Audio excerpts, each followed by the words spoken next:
The Prime Minister's speech today was a bit of a stock take on where the country finds itself at this stage of the pandemic and how we plot our path forward. The thing is, we're in a great spot. We've given ourselves a great chance. We've saved lives, prevented our health system from being overwhelmed, and we've crushed infections. Politicians have done their bit, along with you, nurses, teachers, police, supermarket staff, and most importantly, the people who have lost their jobs or closed down their businesses, their life's work. They've made the big sacrifices. Now, I don't buy this line that because we've done so well, none of this was necessary. No, we've succeeded because we did a lot of things and have made a lot of sacrifices. Most importantly, we shut and quarantined our international borders, stopped cases coming into this country. And we also started being careful at home with social distancing and washing hands and all of that. Now, we did go too far. I'm not going to be critical of governments for that because they made big decisions quickly and we had to avoid becoming another Northern Italy, a New York State or a UK. It's worked, but the data shows we turned down the infection curve before we shut the pubs and restaurants and other businesses. Keeping kids away from school was totally unnecessary. And all this means we ought to be reopening much more quickly and with much greater confidence. Scott Morrison addressed this today. He wants us opening up too. The fact our worst case scenarios have not been realised is cause for great relief, not apathy. Yeah, a lot of relief, but let's get cracking. Just be careful and sensible. Another thing that was never justified was the interstate border closures. I've talked about this many times, of course. We are safe behind our international borders. We need to open up our economy and our society between the states.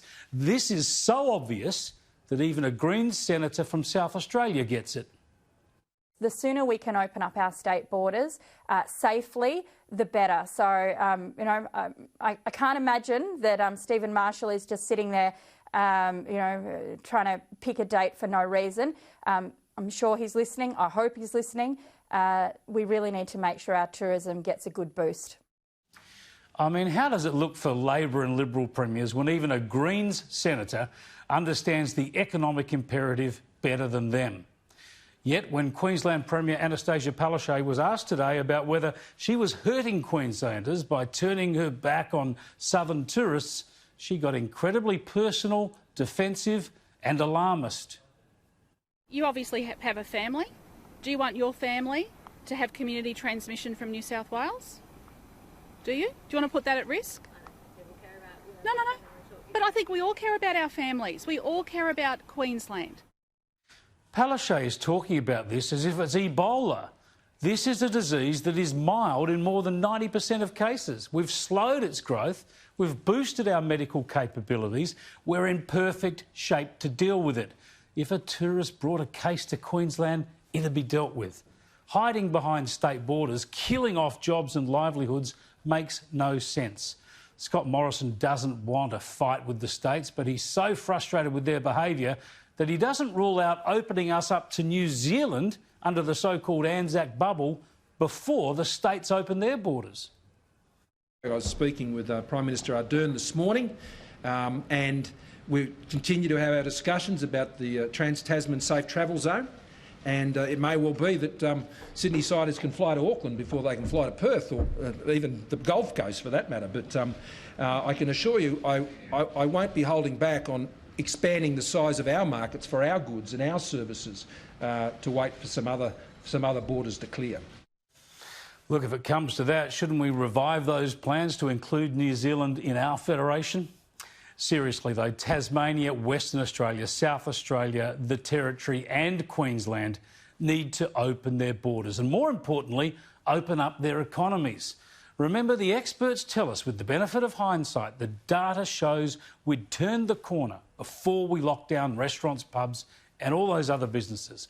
We've got to get going again, protect the vulnerable and just keep infections at manageable levels. The Prime Minister also talked about how we need to free up our economy to get over this setback. We've heard a lot about JobKeeper and JobSeeker. Now Morrison wants to talk about JobMaker. He's thrown a bone to the unions, dropping a union-busting bill, and he wants business and unions to get together and agree on simpler, fairer and more job-friendly industrial relations. It is a system that has to date retreated to tribalism, conflict and ideological posturing. No side of that debate has been immune from those maladies. This will need to change, or more Australians will unnecessarily lose their jobs and more Australians will be kept out of jobs. Now, the first step is to get everyone back in the room, to bring people together. That's our job. And in particular, that's my job. No one side has all the answers.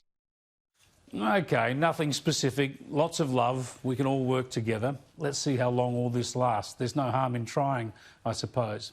Look, a lot of people are talking about this pandemic as a chance to change the world, bring in the reforms they've always dreamed of. I reckon less will change than people think. Our biggest lesson might be that we need to deal with threats like this without creating as much dislocation. The rest of the world is really struggling and will be for some time, and that's a tragedy. Our one big advantage is that in this island nation, we can open up behind our quarantined borders. The sooner we do that now, the fewer people will suffer.